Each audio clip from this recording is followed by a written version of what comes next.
This is Monday Morning Meditations number 268 on the Rise Man podcast with Jeddy Azuma. Sometimes it's okay to be in survival mode. What's up, everybody? Happy Monday morning to you wherever you are out there in the world listening to the Rise Man podcast. Thank you for choosing to be here today. Without further ado, the topic for today's Monday morning meditation is when it's okay to be in survival mode. I'm going to share with you guys a secret that really helped me out earlier this year. When I was working with my coach, Alicia Halpin. Shout out to Alicia. She's been on the show here. You guys should definitely go follow her. I was on vacation visiting my family for Thanksgiving. And visiting my family, I'm sure, is much like everyone else visiting their families. It's uncomfortable because I'm not staying in my own home. I don't have my own routines. I'm there with my wife and my kids, squeezed into the house that I grew up in with my parents who have their own routines. It's never comfortable visiting people, even people we love, when everybody has different standards and different routines around how they live their lives. So we were going through it. We were having a hard time. We had a hard time traveling. We were having a hard time adjusting. And I sent a message to Alicia, and she sent a message back to both Carrie and I because she was working with both of us.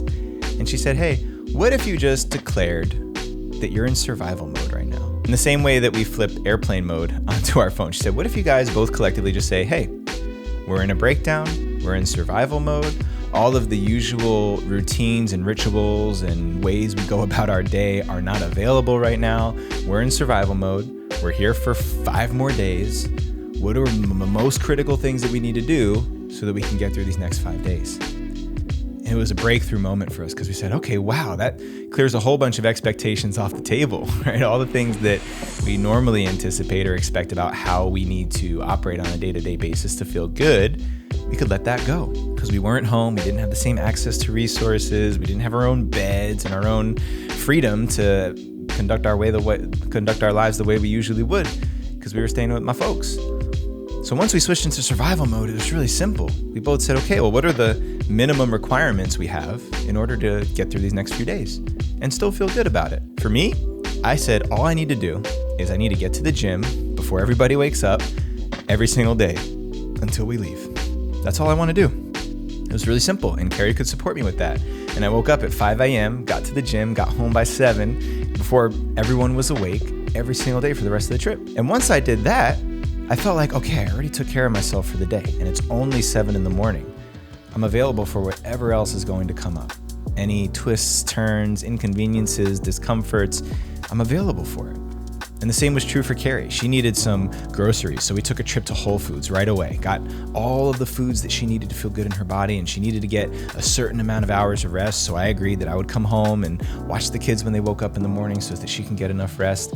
And when we just handled those basic things, that was our plan for how to survive survival mode for the last few days of our Thanksgiving vacation. And when we did that, it opened up so much more space because we let go of the expectations that our experience needed to be a certain way.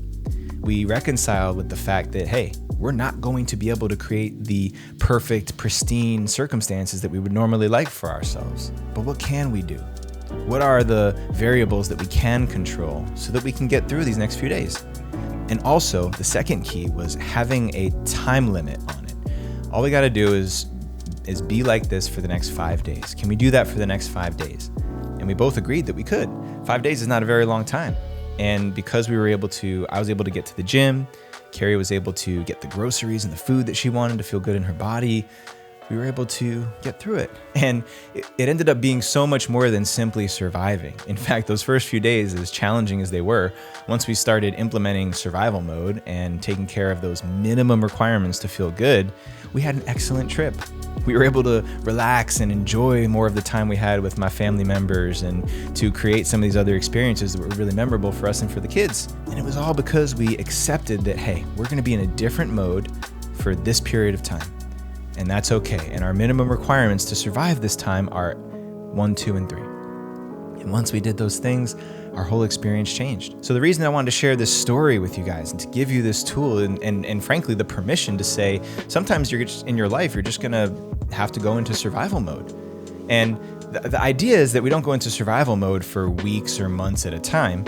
We pick a short duration of time, preferably no more than a week, to say, hey, I got to get through this. Sometimes maybe it's a little longer. Sometimes maybe it's a week or 2 weeks.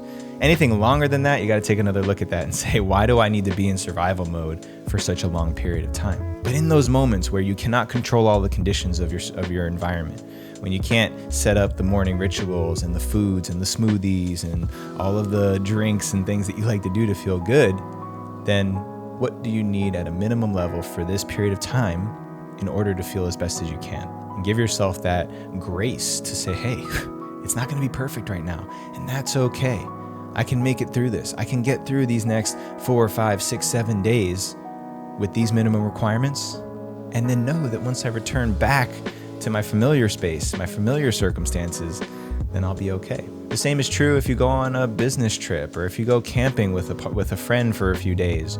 Whatever the circumstances or case may be, just listen for that bit of anxiety that comes up.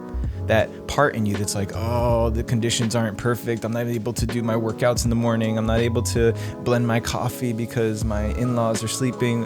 Whatever the circumstances are, look out for those cues and see if you pick up on it enough to say, hey, remember what Jetty said?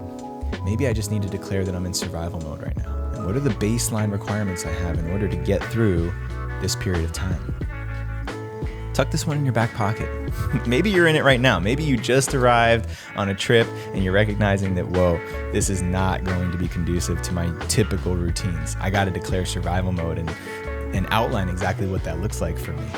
Or maybe you need this in the future, so you can tuck it away in your back pocket. But remember that it's okay to declare survival mode for a period of time with specific conditions and parameters and minimum requirements that are going to help you navigate through that time. It should never be more than a couple of weeks at a time. Anything longer than that requires a deeper look into, why do I feel like I need to enter survival mode? Why do I feel so out of touch and out of command of the circumstances of my life? Separate, maybe that's a future podcast episode.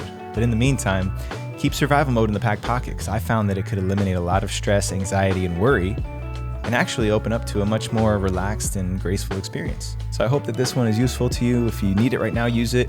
If you don't need it right now, tuck it away for later. And make sure you tune in next week for another Monday morning meditation here on the Rising Men podcast. Rise up and claim your destiny.